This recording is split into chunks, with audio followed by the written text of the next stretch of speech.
Hi my dear friends, welcome to SMK tutorials. ఈరోజు ఈ వీడియోలో బయోస్పియర్ రిజర్వ్ల గురించి మనం తెలుసుకుందాం. ఇందులో బయోస్పియర్ రిజర్వ్లో ఇది సెకండ్ వీడియో. ఎవరైతే ఫస్ట్ వీడియో చూడలేరో మన ఛానల్ ప్లేలిస్ట్లో ఉంటుంది, దాన్ని కూడా చూడండి. అదేవిధంగా ఎవరైతే ఫస్ట్ టైం మన వీడియోస్ను చూస్తున్నారో మన ఛానల్ని సబ్స్క్రైబ్ చేసుకోండి. అంతేకాకుండా మన ఛానల్ అప్డేట్స్ కోసము ఛానల్ డిస్క్రిప్షన్లో వాట్సాప్ అండ్ టెలిగ్రామ్ గ్రూప్లో లింక్స్ ఉన్నాయి, అందులో కూడా జాయిన్ కాగలరు. ఇక సబ్జెక్ట్ విషయానికి వచ్చినట్లయితే సుందర్బన్స్ బయోస్పియర్ రిజర్వ్ ఇది ఎక్కడ ఉందంటే పశ్చిమ బెంగాల్లో ఉన్నది. దీన్ని బయోస్పియర్ రిజర్వ్గా కేంద్ర ప్రభుత్వం ఎప్పుడు ప్రకటించిందంటే 1989లో దీన్ని ప్రకటించడం జరిగింది. మనం ప్రీవియస్ క్లాస్లో చెప్పుకున్నాము. దానికి UNESCO man and biosphere programme కింద వీటిని ప్రకటించడం జరుగుతున్నది. దీన్ని 1989లో ప్రకటించడం జరిగిందన్న విషయాన్ని మనం గుర్తుంచుకోవాలి.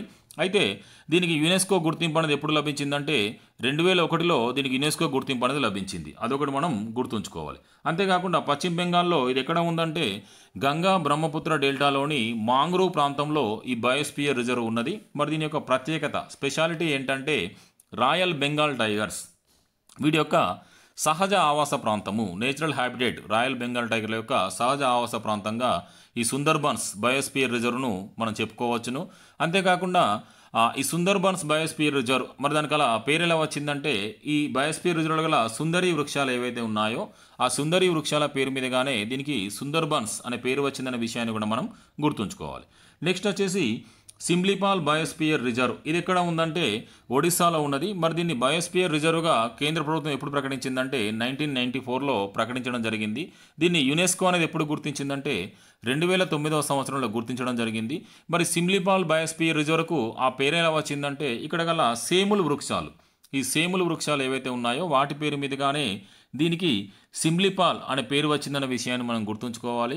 ఇంకోటి వచ్చేసి ముఖ్యమైన విషయం ఏంటంటే ఈ సిమ్లీపాల్ బయోస్పియర్ రిజర్వ్ గుండానే సుబర్ణరేఖ, వైతరణి, బుధబలాంగ ఈ మూడు నదులు కూడా ఈ బయోస్పియర్ రిజర్వ్ గుండానే ప్రవహిస్తాయనే విషయాన్ని కూడా మనం గుర్తుంచుకోవాలి.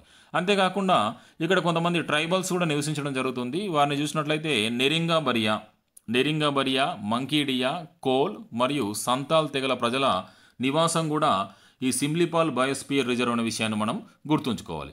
నెక్స్ట్ వచ్చేసి దిబ్రూ సైకోవా ఇది ఎక్కడ ఉందంటే అసోంలో ఉంది. దీన్ని 1997లో కేంద్ర ప్రభుత్వం అనేది బయోస్పియర్ రిజర్వ్గా ప్రకటించడం జరిగింది. ఇది అసోంలోని బ్రహ్మపుత్ర, దిబ్రూ ఈ రెండు నదుల మధ్య భాగంగా మనం చెప్పుకోవచ్చును. అంతేకాకుండా దీని యొక్క స్పెషాలిటీ ప్రత్యేకత ఏంటంటే విస్తీర్ణంలోనే అతి చిన్నది. మనం ప్రీవియస్ క్లాస్లో చెప్పుకున్నాం. మొత్తం మన దేశంలో 18 బయోస్పియర్ రిజర్వ్లు అనేవి ఉన్నాయి. ఈ 18 బయోస్పియర్ రిజర్వ్లు ఏవైతే ఉన్నాయో అందులో అత్యంత చిన్నది ఏంటంటే ఈ దిబ్రూ సైకోవా. దీని యొక్క విస్తీర్ణము కేవలము 765 చదరపు కిలోమీటర్లు మాత్రమే. అదొక విషయాన్ని మనం గుర్తుంచుకోవాలి. ఇంకో పాయింట్ వచ్చేసి ఏంటంటే మన దగ్గర 18 బయోస్పియర్ రిజర్వ్లు ఉంటే యునెస్కో అనేది గుర్తించింది కేవలం 12 బయోస్పియర్ రిజర్వ్లు మాత్రమే యునెస్కో గుర్తించడం జరిగింది. ఇందులో ఈ దిబ్రూ సైకోవా ఏదైతే ఉన్నదో దాన్ని యునెస్కో గుర్తించలేదనే విషయాన్ని కూడా మనం చెప్పుకోవాలి ఈ విషయంగా. ఎందుకంటే మొత్తం యునెస్కో గుర్తింపు పొందిన బయోస్పియర్ రిజర్వ్లు ఏంటంటే 6, అందులో ఈ దిబ్రూ సైకోవా ఒకటి అనే విషయాన్ని కూడా మనం గుర్తుంచుకోవాలి. నెక్స్ట్ వచ్చేసి దిబాంగ్ ఇది ఎక్కడ ఉందంటే అరుణాచల్ ప్రదేశ్లో ఉన్నది. ఇది ఎప్పుడు ఏర్పాటు చేశారంటే 1998లో దీన్ని బయోస్పియర్ రిజర్వ్గా ప్రకటించడం జరిగింది. అరుణాచల్ ప్రదేశ్లోని దిబాంగ్ ఇవి రెండు కూడా నదుల పేర్లు. ఈ నదుల మధ్య ఈ బయోస్పియర్ రిజర్వ్ ఉంది అని చెప్పేసి ఆ విషయాన్ని కూడా మనం గుర్తుంచుకోవాలి. అంతేకాకుండా Mouling national park, Dibang wild life sanctuary కూడా ఈ బయోస్పియర్ రిజర్వ్లో భాగమే అనే విషయాన్ని కూడా మనం చెప్పుకోవాలి. ఇంకోటి వచ్చేసి దీని యొక్క ప్రత్యేకత ఏంటంటే మిస్కిన్టన్ అని ఒక విధమైన పర్వత జంతువు ఏదైతే ఉన్నదో ఇక్కడ ప్రత్యేకమైన జంతువు అనే విషయాన్ని కూడా మనం చెప్పుకోవాలి. ఇంకోటి వచ్చేసి ఈ దిబాంగ్ బయోస్పియర్ రిజర్వ్ కూడా యునెస్కో గుర్తింపు అనేది లేదనే విషయాన్ని కూడా మనం చెప్పుకోవాలి.